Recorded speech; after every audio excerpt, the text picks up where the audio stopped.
Good morning. I'm Chaplain John Rollison with the Dobbins Air Base Chapel, and thank you so much for joining us for our Advent devotional series.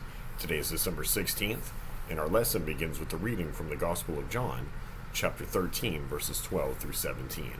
After washing their feet, he put on his robe again and sat down. Do you understand what I was doing? You call me teacher and Lord, and you are right, because that's what I am. And since I am your Lord and teacher, I've washed your feet, and you ought to wash each other's feet. I've given you an example to follow. Do as I have done to you. I tell you the truth. Slaves are not greater than their master, nor is the messenger more important than the one who sends the message.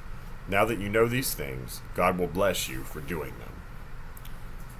Now our Advent devotional reading from Cru Ministry. Making provision for washing a guest's feet was an expected act of hospitality in Palestine at the time that Jesus lived there. And it's likely that Christ and the disciples had already washed their feet before they began the meal that Thursday evening. And when Jesus stood up towards the end of the meal and took the position of a servant to wash their feet, they were very surprised. In John 13:8, Peter outright refused to participate until Jesus told him, "Unless I wash you, you have no part with me." And fortunately for the disciples, Jesus explained why he did this. Now that I, your Lord and teacher, have washed your feet, you also should wash one another's feet. And at his last meal with them before his death on the cross, Jesus was shining a light to the disciples' persistent point of conflict with each other. They had often argued on the road about which of them was the greatest.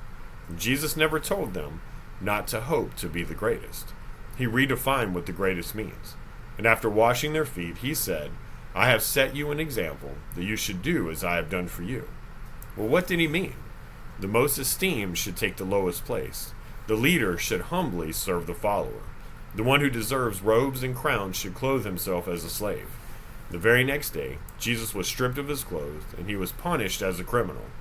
He was not forced to suffer, as he did. Jesus volunteered.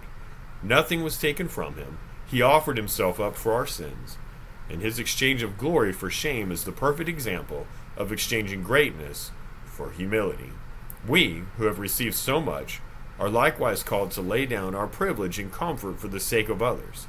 Jesus said if we know this, then we understand his example, and we will be blessed as we follow him. Jesus shined the light of his example to guide us onto our path of true greatness. I pray this brought you hope and encouragement this morning. Until tomorrow, I'm Chaplain John Rollison with the Dobbins Air Base Chapel.